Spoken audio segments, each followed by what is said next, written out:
Hello મારા વહાલા વહાલા વિદ્યાર્થી મિત્રો, કેમ છો? મજામાં? મારું નામ છે ફાલ્ગુન આદ્રોજા, હું રાજકોટથી છું અને તમે જોઈ રહ્યા છો ફિઝિક્સ વિથ ફાલ્ગુન સર. અને વહાલા વિદ્યાર્થી મિત્રો, અત્યારે આપણે જોઈ રહ્યા છીએ ધોરણ 11 ફિઝિક્સ ચેપ્ટર નંબર 3 સુરેખ પથ પર ગતિ, કે જેમાં છેલ્લા લેક્ચરની અંદર આપણે સરેરાશ વેગ શું છે એના વિશે માહિતી મેળવેલી. અને આજના લેક્ચરથી આપણે શરૂ કરવા જઈ રહ્યા છે 3.4 નંબરનો topic as per the NCERT text book, તમારી ટેક્સ્ટ બુક પ્રમાણેનો, અને એનું નામ છે તત્કાલીન વેગ અથવા તાત્ક્ષણિક વેગ અને ઝડપ. ઓકે, આ ટોપિકને સમજવા માટે તમારી પાસે થોડીક બેઝિક ઇન્ફોર્મેશન ગણિત વિશે હોવી જોઈએ, કે જેની અંદર ખાસ કરીને કલન શાસ્ત્રના 3 ભાગ છે: લક્ષ, વિકલન અને સંકલન. તો એના 4 અલગ અલગ લેક્ચર મેં ઓલરેડી આપણી ચેનલ ઉપર અપલોડ કરેલા છે, જેની અંદર પહેલા લેક્ચરમાં મેં તમને સમજાવેલું છે લક્ષ, વિકલન અને સંકલનનો પ્રાથમિક પરિચય. એના પછી 2 લેક્ચર છે એ વિકલન ભાગ 1 અને ભાગ 2 છે, અને એના પછીનો ચોથો ભાગ જે છે એ સંકલન વિશેનો છે. તો અત્યારનો ટોપિક હવે જે શરૂ થઈ રહ્યો છે તત્કાલીન વેગ અને ઝડપ, આ ટોપિકને સમજવા માટે તમારી પાસે થોડુંક બેઝિક નોલેજ લક્ષ વિશેનું અને થોડુંક વિકલન વિશેનું હોવું જોઈએ. સંકલન કદાચ અત્યારે તમે નહીં જોવો તો ચાલશે. તો એ લેક્ચર જો તમે ના જોયા હોય તો રિક્વેસ્ટ છે કે પહેલા એ લેક્ચર જોઈ લેજો, જેથી કરીને આ ટોપિક સમજવામાં બહુ ઇઝીલી સ્મૂથલી આપણે આગળ વધી શકીએ. બરાબર? તો ચાલો શરૂ કરીએ આજનો લેક્ચર. તત્કાલીન વેગ અને ઝડપ એટલે શું? તો આને સમજવા માટે સૌથી પહેલા આપણે સરેરાશ વેગને પાછો યાદ કરી લઈએ કે સરેરાશ વેગ એટલે શું હતું. તો કે ભાઈ સરેરાશ વેગ એને કઈ રીતે દર્શાવાય? તો કે v કરવાનું, એના ઉપર લીટી, આને કહેવાય v બાર.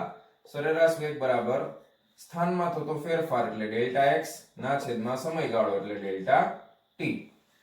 આ આપણે ઓલરેડી શીખી લીધું છે આગળના લેક્ચરમાં. તો સરેરાશ વેગ થી કઈ કઈ માહિતી મળી શકે, કઈ માહિતી મળતી નથી, એના વિશે થોડી ચર્ચા કરીએ. ધારો કે કોઈ પદાર્થ ગતિ કરે છે, તો ધારો કે આપણે એવું માની લઈએ કે કોઈ પદાર્થ છે એ એક સ્થાનેથી લઈ અને બીજા સ્થાન સુધી જાય છે, અને અત્યારે આપણે એવું માનીએ છીએ કે સુરેખ પથ પરની જ ગતિ છે. તો આ એનું સ્થાન A છે, સ્થાન B છે. આ સ્થાન પાસે એ x અક્ષ ઉપર ધારો કે આ અંતર છે સ્થાન એ x1 અંતરે છે, આ x2 અંતરે છે. અહીંયા એનો સમયગાળો જે છે એ t1 છે, અને અહીંયા જ્યારે પહોંચે છે ત્યારે સમય થાય છે t2. તો આના ઉપરથી આપણે સરેરાશ વેગને વ્યાખ્યાયિત કરેલો છે કે v બાર બરાબર x2 x1 ના છેદમાં t2 t1. તો સરેરાશ વેગ ઉપરથી આપણને શું માહિતી મળશે? આપણને એવી માહિતી મળશે કે પદાર્થે કેટલી ઝડપી ગતિ કરેલી હશે. પદાર્થે કેટલી ઝડપી ગતિ કરેલી હશે. જો મારી પાસે સરેરાશ વેગ હોય તો કોઈ પદાર્થે કેટલી ઝડપથી ગતિ કરેલી હશે એની માહિતી મને મળી જશે.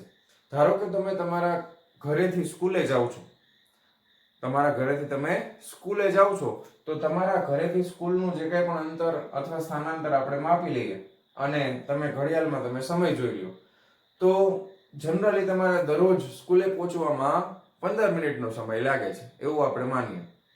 પણ અમુક વખતે તમે 15 મિનિટના બદલે 12 મિનિટની અંદર સ્કૂલે પહોંચી જાઓ છો. તો જ્યારે તમે 12 મિનિટમાં પહોંચો છો ત્યારે આપણે એવું કહી શકાય કે તમારી સરેરાશ ઝડપ વધારે છે. તમારી સરેરાશ ઝડપ થોડીક વધારે છે દરરોજના દિવસો કરતા. દરરોજ કેટલી મિનિટમાં પહોંચો છો? 15 મિનિટમાં. આજે કેટલી મિનિટમાં પહોંચી ગયા? 12 મિનિટમાં. તો જેમ સમયગાળો ઓછો થશે એમ આપણને ખબર પડી જશે કે ઝડપ, સરેરાશ ઝડપ છે એ વધારે છે. પણ તમારી સ્કૂલથી, તમારા ઘરેથી તમારી સ્કૂલનું અંતર ધારો કે 5 કિલોમીટર છે અને તમારે 15 મિનિટનો સમય લાગતો હોય, તો હું તમને કોઈ સમયની ચોક્કસ ક્ષણે પૂછું કે તમારા ઘરેથી નીકળ્યા પછી એક્ઝેક્ટ 2 મિનિટે તમારો વેગ શું છે, તો એની માહિતી આપણને સરેરાશ વેગ ઉપરથી મળતી નથી. તો આ સરેરાશ વેગની મર્યાદા છે. સરેરાશ વેગથી આપણે કોઈ પણ પદાર્થે ગતિ કરેલી હોય તો એને કેટલી ઝડપથી ગતિ કરી હશે એનો ખ્યાલ આપણને મળી જાય છે. પરંતુ સમયના કોઈ ચોક્કસ ક્ષણે એ પદાર્થ નો વેગ શું હતો એની માહિતી મને મળતી નથી. ધારો કે હું ફરી પાછું એક જ ઉદાહરણ, હું રાજકોટથી મોરબી જાઉં છું, 60 કિલોમીટરનો ડિસ્ટન્સ છે, હું 1.5 કલાકે પહોંચું છું એવરેજ, પણ ક્યારેક હું 1 કલાકમાં પહોંચી જાઉં છું. તો પેલી વસ્તુ તો એ ખબર પડી ગઈ કે હવે મારો સરેરાશ વેગ છે અથવા મારી ઝડપ છે એ વધારે છે. હવે મારી પાસે એકદમ મસ્ત ગાડી હોય, ફોર્ચ્યુનર ગાડી હોય, અને હું ધારો કે 45 મિનિટમાં પહોંચી ગયો, તો તમને એ ખબર પડી જશે કે હવે આ સાઈડ જે ગયા છે એની સરેરાશ ઝડપ એનાથી પણ વધારે છે, બહુ ઝડપી ગતિ કરે છે. પણ તમને એ નહીં ખબર પડે કે હું રાજકોટથી મોરબી જાઉં છું તો ટંકારામાં એક્ઝેક્ટ એક લોકેશન છે, એ જગ્યાએ મારો વેગ શું છે, અથવા તો ઘરેથી નીકળ્યા પછી 15 મિનિટ પછી, એક્ઝેક્ટ 15 મિનિટ પછી મારો વેગ શું હશે. તો એ સમયની કોઈ ચોક્કસ ક્ષણ, ધારો કે આ પથ ઉપર કોઈ એક લોકેશન તમને આપવામાં આવે, એ જગ્યાએનો સમય છે, ધારો કે એને ટી ડેશ આપણે કહી દઈએ, તો આ ટી ડેશ સમયે કોઈ પદાર્થનો વેગ શું હશે એની માહિતી આપણને સરેરાશ વેગ ઉપરથી મળતી નથી. તો એ માહિતી મેળવવા માટેની જે પ્રક્રિયા છે એને જ આપણે તત્કાલીન અથવા તાત્ક્ષણિક અથવા તો ટી સમયે વેગ કહેવાના છીએ. એને શું કહેવાના છીએ? તત્કાલીન અથવા તાત્ક્ષણિક અથવા તો ટી સમયે પદાર્થનો વેગ કહેવાના છીએ. તો આટલો ખ્યાલ તમને આવી ગયો. આપણે શું કામ તાત્ક્ષણિક વેગ ને વ્યાખ્યાયિત કરેલો છે. તો આ અત્યારે ડાયાગ્રામને હું જવા દઉં છું. તો અત્યારે આપણે એટલું શીખ્યા કે તાત્ક્ષણિક વેગની જરૂરિયાત શું છે. તો સમયના કોઈ ચોક્કસ ક્ષણે પદાર્થનો વેગ શું હશે એ જાણવા માટે આપણે તાત્ક્ષણિક વેગને વ્યાખ્યાયિત કરવો પડે છે. તો એને કઈ રીતે વ્યાખ્યાયિત કરવો? તો કે સરેરાશ વેગનો જે સમયગાળો છે એ સમયગાળાને જો અતિ સૂક્ષ્મ બનાવવામાં આવે અથવા તો શૂન્યવત સમય લેવામાં આવે, સમયનો તફાવત છે એ શૂન્યવત લેવામાં આવે, શૂન્યવત ધારવામાં આવે, તો એ જે સરેરાશ વેગ છે એ સરેરાશ વેગ તાત્ક્ષણિક વેગમાં રૂપાંતર પામે છે. ફરીથી, સરેરાશ વેગના સમયગાળાને જો શૂન્યવત ધારવામાં આવે અથવા તો એકદમ સૂક્ષ્મ સમયગાળો લેવામાં આવે, અતિ સૂક્ષ્મ, જે શૂન્યની ખૂબ નજીક હોય એવો સમયગાળો લેવામાં આવે, ત્યારે મળતા સરેરાશ વેગને જ તાત્ક્ષણિક વેગ કહેવામાં આવે છે. ફરીથી સમજીએ કઈ રીતે આવું કઈ રીતે થાય. ધારો કે ફરી પાછું આપણે જે મેં ડાયાગ્રામ બનાવ્યો છે એ પાછો આપણે બનાવી દઈએ, કાંઈ વાંધો નહીં. આ A બિંદુ, આ B બિંદુ, આ જગ્યાએ સ્થાન x1 હતું, આ જગ્યાએ સ્થાન x2 હતું, અહીંયા t1 સમય છે, અહીંયા t2 સમય છે. હવે આપણે એક્ઝામ્પલની સાથે જોઈએ કે તમારી પાસે સ્ટોપ વોચ હતી અને આ t1 જે છે એને તમે 0 સેકન્ડ કહો છો, અને અહીંયાથી અહીંયા t2 સમયે તમે પહોંચો છો, એટલે આ 0 સેકન્ડમાંથી આ સમય વધીને ધારો કે 30 સેકન્ડ થાય છે. કેટલો? 30 સેકન્ડનો સમય થાય છે. અને આ સ્થાન જે કંઈ પણ આપેલા હોય, સ્થાનની અત્યારે આપણે ચર્ચા નથી કરતા, સમયનો અતિ સૂક્ષ્મ ગાળો લઈ લઈએ. સમયનો અતિ સૂક્ષ્મ, મારે ધારો કે એક્ઝેક્ટ માનો કે 15 સેકન્ડ છે, તો 15 સેકન્ડે પદાર્થનો વેગ શું હશે એની મારે માહિતી જોઈએ છે. મારે કઈ સેકન્ડે માહિતી જોઈએ છે? 15 સેકન્ડે જોઈએ છે. ઓકે, હવે જ્યારે હું આ સમીકરણ મૂકીશ ત્યારે ધારો કે આ સ્થાને આપણે વ્યાખ્યાયિત કરી નાખીએ. સ્થાન છે અહીંયા ધારો કે 5 મીટર છે. ઓકે, અને અહીંયા ધારો કે કેટલા રાખશું આપણે? 35 મીટર રાખી દઈએ. આ સ્થાન કેટલું છે? તો કે 35 મીટર છે. તો આના ઉપરથી શું મને સરેરાશ વેગની માહિતી મળે? તો કે હા મળે ને સાહેબ. કેવી રીતે મળે? તો કે x2 - x1 એટલે 35 - 5 કરીએ એટલે 30 આવી ગયું, ના છેદમાં ડેલ્ટા t એટલે t2 - t1 એટલે 30. તો 1 મીટર પ્રતિ સેકન્ડ આવે. તો સરેરાશ આ પદાર્થની સરેરાશ વેગ કેટલો હશે? તો કે 1 મીટર પ્રતિ સેકન્ડનો સરેરાશ વેગ હશે. પણ હું તમને એમ પૂછું કે એક્ઝેક્ટ 15 સેકન્ડે વેગ કેટલો છે, તો 1 મીટર પ્રતિ સેકન્ડ હોય એવું જરૂરી છે? તો કે ના, જરૂરી નથી ને. ક્યારેક વધી ગયો હોય, ક્યારેક ઘટી ગયો હોય. તો આ જે 15 સેકન્ડ છે ને, તો એના માટે મારે આ સમયનો તફાવત, આ અત્યારે હું કેટલો લઉં છું ધ્યાનથી સમજજો, 30 - 0 લઉં છું. સમયગાળો હું કેટલો લઉં છું? 30 - 0. આને હું ઘટાડતો જાઉં, નાનો કરતો જાઉં. મારે 15 સેકન્ડનો જોઈશે ને, જે સમય મારે જોતો હોય ને એની બાજુ એકદમ સૂક્ષ્મ સમયગાળો લેવાનો છે. તો હું તમને પહેલા સમજાવું. ધારો કે અહીંયા બે સમય હું નક્કી કરું છું. અહીંયા આગળ સમયનો ગાળો છે 5 સેકન્ડ છે, અને અહીંયા આગળ સમયનો જે ગાળો છે ને એ ધારો કે 20 સેકન્ડ છે. તો હવે સમયગાળો જો ઓછો થઈ ગયો, 30 માંથી 0 આપણે તો ડેલ્ટા ટી છે એ 20 - 5 કરો તો કેટલું થઈ ગયું? તો કે 15 થઈ ગયું. આટલો પણ નહીં, આ પણ હજી વધારે છે. ઘટાડતા ઘટાડતા ઘટાડતા હું આની સાવ નજીક આવું છું. અહીંયા હું લઉં છું 10 સેકન્ડ અને અહીંયા હું લઈ લઉં છું 17 સેકન્ડ. ચાલે? અહીંયા 10 સેકન્ડ લઉં છું, 17 સેકન્ડ. એટલો પણ નહીં, આ વધારે છે. આ 17 સેકન્ડ છે એ વધારે છે. તો હવે હું એક કામ કરું, અહીંયા 15 સેકન્ડનો સમયગાળો છે ને, તો એની 1 સેકન્ડ આગળ લઈ લઉં એટલે 14 સેકન્ડ લઈ લઉં. અહીંયા હજી 1 સેકન્ડ વધારે તો 16 સેકન્ડ લઈ લઉં. તો સૂક્ષ્મ કહેવાય ને, પણ હજી અતિ સૂક્ષ્મ તો નથી થયું. મારે હજી ઘટાડવો છે સમયગાળો, હજી ડેલ્ટા ટી છે એ અતિ સૂક્ષ્મ બનાવવો છે. તો હવે હું એક કામ કરું, 15 સેકન્ડ છે ને, 15 સેકન્ડ એના બદલે અહીંયા આગળ સમયગાળો લઈ લઉં છું 14.99 સેકન્ડ. કેટલી લઈ લીધી? 14.99 સેકન્ડ. અને અહીંયા આગળ જોજો ધ્યાનથી, આ 14.99 સેકન્ડ છે, અહીંયા સમય, અહીંયા આપણી 15 સેકન્ડ છે. અને અહીંયાનો જે ડેલ્ટા ટી માટે બીજા ટી ની જરૂર પડશે ને, એને હું લઈ લઉં છું 15.01 સેકન્ડ. કેટલો લઈ લઉં છું? 15.01 સેકન્ડ.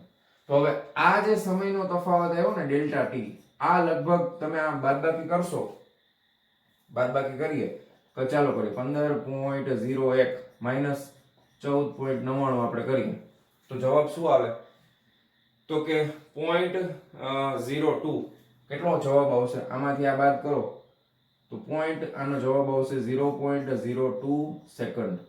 કેટલો આવે? 0.02 સેકન્ડ. હજી આને નાનો કરવો છે, થઈ શકે ને? આમ કરતા કરતા કરતા ઘટાડતા ઘટાડતા જો આ કેટલો સાવ કેટલો મેં કરી નાખ્યો, જો 0.02 સેકન્ડ કરી નાખ્યો. કેટલો કરી નાખ્યો? 0.02 સેકન્ડ. તો આ શૂન્યની સાવ નજીક વયો ગયો હું. તો આ જે છે ડેલ્ટા ટી, એને હું શું કરું છું? ધીમે ધીમે ધીમે ધીમે ધીમે ધીમે ધીમે ધીમે ઘટાડતા ઘટાડતા ઘટાડતા ઘટાડતા 0 તરફ લઈ જાઉં છું. કોના તરફ લઈ જાઉં છું? શૂન્ય તરફ લઈ જાઉં છું. જો મેં શું કર્યું, આ ઘટાડી નાખ્યો ને, પહેલા 30 સેકન્ડ હતો, અત્યારે પહેલા ડેલ્ટા ટી કેટલો છે? તો કે 30 સેકન્ડ છે. પછી મેં એને ઘટાડ્યો, 30 સેકન્ડ માંથી મેં એને ઘટાડી અને જો 16 - 14 કરી એટલે કેટલી થઈ? તો કે 2 સેકન્ડ કરી નાખ્યો. એમ કરતા કરતા કરતા કરતા કરતા મેં 0.02 સેકન્ડ કરી નાખ્યો. કેટલો કરી નાખ્યો? 0.02 સેકન્ડ. એટલે શૂન્યવત કરતો ગયો. શું કરતો ગયો? શૂન્યવત. સમયને એકદમ ઘટાડતો ઘટાડતો એકદમ શૂન્યની નજીક લઈ ગયો છું. એકદમ શૂન્યની નજીક હું લઈ ગયો છું. ક્યાં લઈ ગયો છું? શૂન્યની નજીક.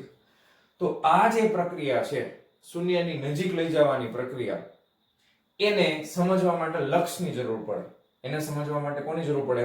તો કે લક્ષની. તો આ તમને ઉદાહરણ સમજાઈ ગયું. હવે એને આપણે ગાણિતિક સ્વરૂપમાં લખીએ છીએ આપણે એને ખાલી. હવે હું આ ડેલ્ટા ટી ને શૂન્યવત બનાવવા જઈ રહ્યો છું. શૂન્યવત. તો એના માટેની સંજ્ઞા આવી છે કે મારે આમ લખવું પડે LIM. આને કહેવાય લિમિટ. આ લિમિટના પહેલા 3 અક્ષર છે એ જ લીધા છે. ખરેખર આખું સ્પેલિંગ શું થાય? LIMIT. એના પહેલા 3 અક્ષર લેવાના, L, I અને M.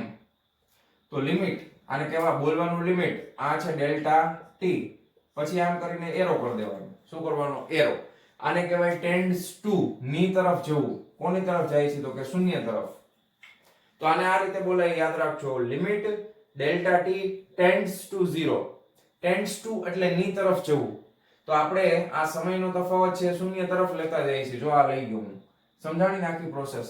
તો limit delta T tends to 0. પછી આ આપણે જે છે એમ જ લખી નાખીએ, ડેલ્ટા x ના છેદમાં ડેલ્ટા ટી. તો હવે આ જ્યારે હું આ સમયગાળો શૂન્યવત બનાવું છું, ત્યારનો જે વેગ છે એ સરેરાશ વેગ છે, એનું નામ હવે શું થઈ જશે? તાત્ક્ષણિક વેગ અથવા તત્કાલીન વેગ થઈ જશે. શું થઈ જશે? તાત્ક્ષણિક વેગ અથવા તત્કાલીન વેગ. હવે તમારો આઈડિયા ક્લિયર થયો? તો મારે તત્કાલીન વેગ કોઈ પણ સેકન્ડે જોતો હોય. તમને એમ થાય કે સર તમે વચ્ચેનો એક્ઝેક્ટ 15, મારે 20 સેકન્ડે જોઈએ, તો તમે 20 સેકન્ડની બાજુમાં 2 સમયગાળા એવા નક્કી કરો કે જે એકદમ શૂન્યવત હોય, અને એ સમયગાળા માટે તમે વેગ નક્કી કરો તો એને શું કહી દેશું આપણે? તત્કાલીન વેગ કહી દેશું. તો સમયના કોઈ પણ ક્ષણ માટે આપણે ગોતી શકાય. એવું જરૂરી નહીં છે નથી કે આ જ ક્ષણ માટે ગોતવું. ક્લિયર? તો આઈ થિંક તમને આ ઉદાહરણ ક્લિયર થઈ ગયું છે. ચાલો આ જવા દઉં, આટલું જવા દઉં તો તો હવે આપણને ખ્યાલ આવી ગયો છે કે તત્ક્ષણિક વેગ અથવા તત્કાલીન વેગની જરૂર શું છે. તો સમયના કોઈ ચોક્કસ ક્ષણ માટે જ્યારે આપણે વેગ ગોતીએ એને તત્ક્ષણિક વેગ કહેવાય અથવા તત્કાલીન વેગ કહેવાય. હવે આને કઈ રીતે દર્શાવવું? તો આ જે છે ને આને લક્ષની પરિભાષા કહેવાય. શું કહેવાય? આને લક્ષની પરિભાષા કહેવાય. ગાણિતિક સ્વરૂપે જ્યારે કોઈ લિમિટ આપણે મૂકીએ, લક્ષને દર્શાવવાની આ એક રીત છે. તમે કેમ સરવાળા દાખલા તરીકે હું ખાલી આમ કરું હોય બોર્ડ ઉપર આમ કરું તમને દેખાય, તો આ કોને તમને પછી આમ કર્યું હોય પછી આમ કર્યું હોય, આ ત્રણે ત્રણ નિશાની તમને ખબર છે ને, તો કે આ સરવાળો છે, આ બાદબાકી છે ને આ ગુણાકાર છે.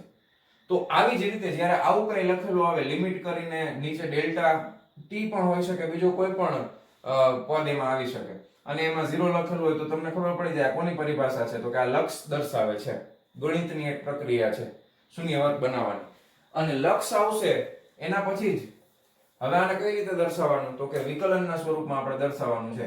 તો v બરાબર આ થઈ જશે dx by dt. શું થઈ જશે? હવે આ કેમ સમજો ખાસ, જ્યારે આ પદ આવી જાય ને ડેલ્ટા t ટેન્ડ્સ ટુ 0, એટલે લક્ષ જે છે લિમિટ આવી ગઈ, પછી તમારે આ સંજ્ઞા બદલી ડેલ્ટા x ને બદલીને શું કરી દેવાનું? Small d. તો સ્મોલ dx ના છેદમાં સ્મોલ dt, અને આવી રીતે બોલાય dx ભાગ્યા dt. ઓકે, હવે આ વિકલન છે. આ કોનું સ્વરૂપ છે? તો કે વિકલનનું સ્વરૂપ છે. બરાબર, આ વિકલનનું સ્વરૂપ છે. આને ગાણિતિક રીતે એમ બોલાય x નો t સાપેક્ષે વિકલિત ગુણક. આને ગણિતની ભાષામાં શું બોલાય? તો કે x નો t સાપેક્ષે વિકલિત ગુણક. આનું નામ છે x નો t સાપેક્ષે વિકલિત ગુણક. પણ આપણે તો ફિઝિક્સમાં યુઝ કરવાના છે ને, ભૌતિક વિજ્ઞાનમાં યુઝ કરવાના છે. તો તમે આને એમ પણ બોલી શકો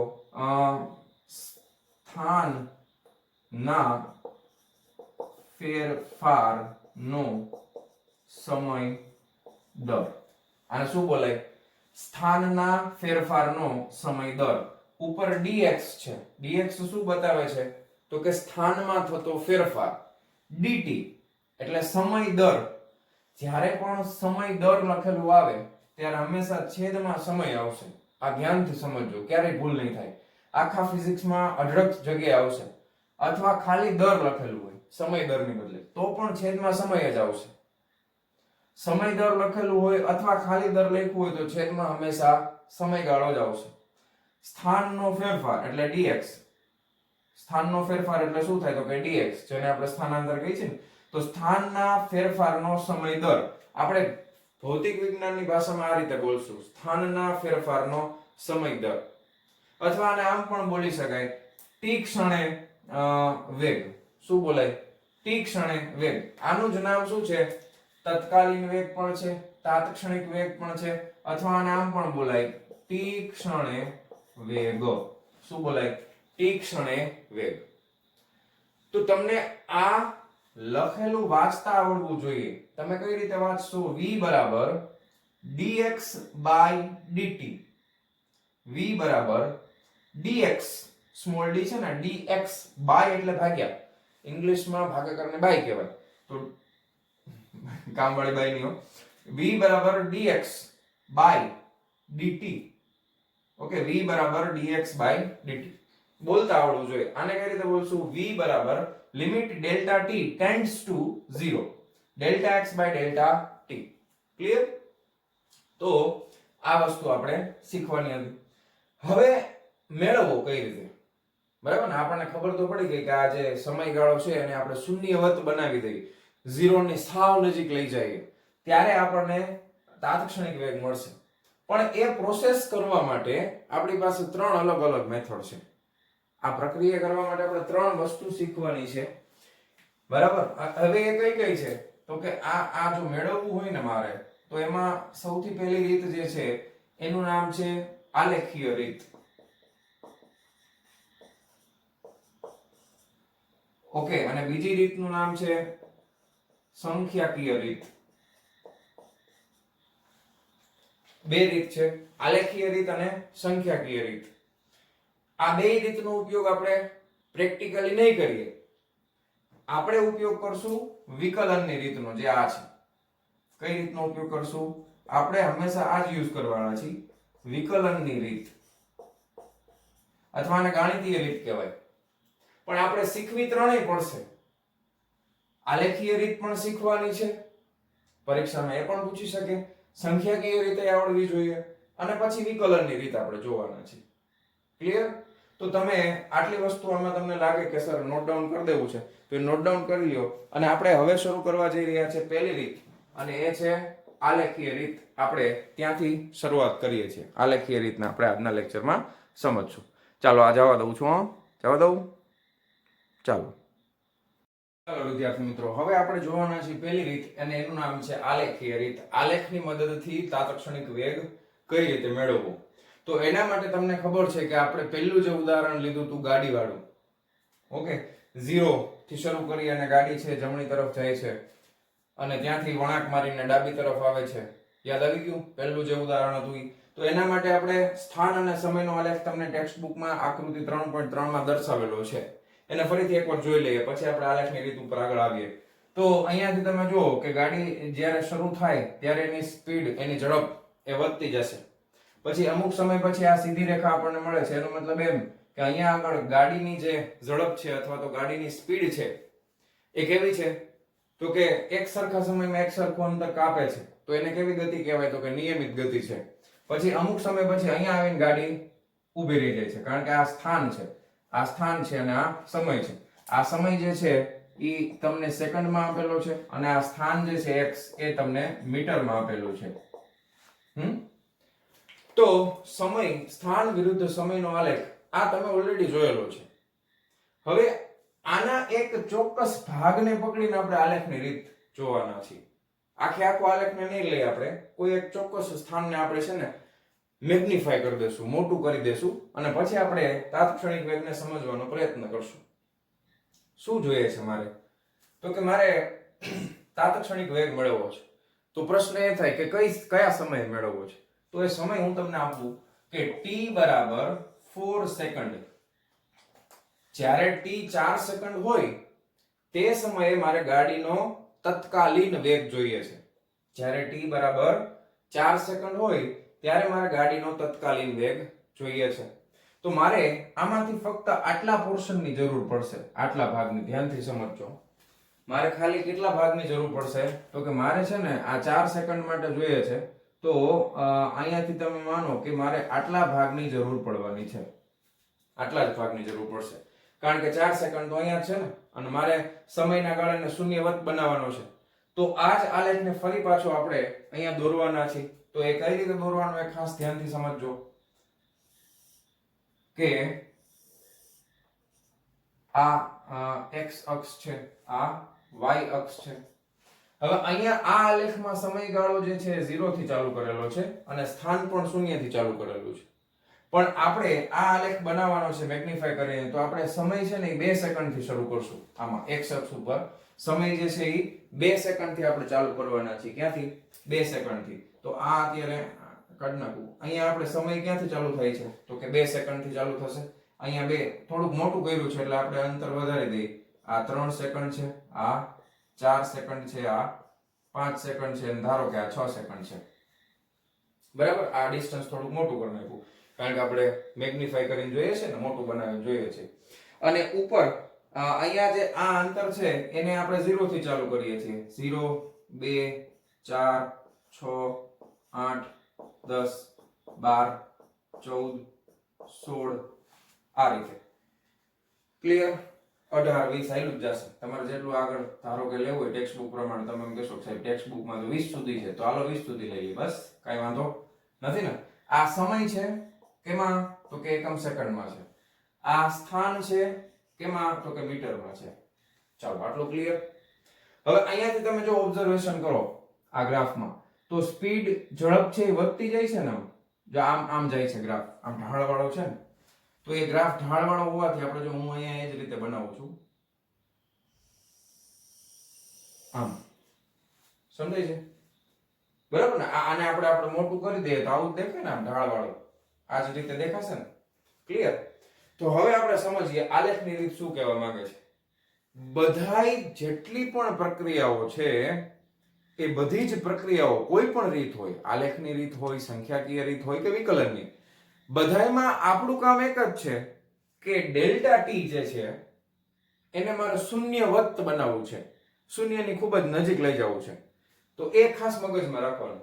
તો શરૂઆતમાં આપણે ડેલ્ટા ટી, પહેલા કેસમાં હું તમને સમજાવું કે પહેલા કેસમાં આપણે ડેલ્ટા ટી જે છે ને, પહેલા હું આ ડેલ્ટા ટી સમયનો તફાવત અથવા સમયગાળો જે છે એ હું રાખું છું 2 સેકન્ડ. કેટલો રાખું છું? 2 સેકન્ડ રાખું છું. તો 2 સેકન્ડ મારે રાખવું હોય સમયનો તફાવત, તો આ જ્યાં મારે ક્યાંથી મારે કોનો તાત્ક્ષણિક વેગ જોઈએ છે, તો કે 4 સેકન્ડ માટે. પણ હવે મેં 2 સેકન્ડ રાખ્યું છે એટલે હું એક કામ કરું તો કે 1 સેકન્ડ આગળ લઈ લઉં એટલે 3 આવશે. ત્યાંથી એક શિરોલંબ રેખા દોરું અને 1 સેકન્ડ પાછળ લઈ લઉં અને 5 થી એક શિરોલંબ રેખા દોરું. આ રીતે ક્લિયર? તો આ રીતે મને બે અલગ અલગ બિંદુઓ મળશે. સમજાય છે? મેં શું કર્યું, મેં સમયનો ગાળો કેટલો લીધો છે? 2 સેકન્ડ. 2 સેકન્ડ લઉં એટલે જે મારે 4 સેકન્ડે વેગ જોઈએ છે, તો 4 સેકન્ડ થી 1 સેકન્ડ ડાબી તરફ ને 4 સેકન્ડ થી 1 સેકન્ડ જમણી તરફ, એટલે 3 સેકન્ડ અને 5 સેકન્ડ આવશે.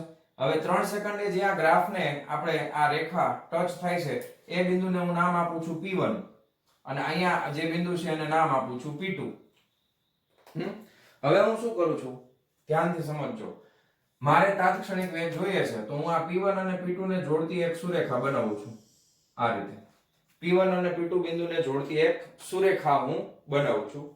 અને ઢાળ જ્યારે હું આનો શોધી લઈશ, જ્યારે હું આ સુરેખાનો શું ફાઇન્ડ આઉટ કરી લઈશ, તો કે આ સુરેખાનો ઢાળ હું ફાઇન્ડ કરીશ. કઈ સુરેખા? તો કે P1 અને P2 રેખાનો ઢાળ. તો એ ઢાળ જે છે કેવી રીતે ગોતાય, ઢાળ કઈ રીતે ગોતાય તમને મેં સમજાવેલું છે. ઢાળ ગોતવા માટેની પ્રક્રિયા શું છે, તો કે ઢાળ બરાબર તે શું થાય, તો કે ડેલ્ટા x ના છેદમાં ડેલ્ટા t.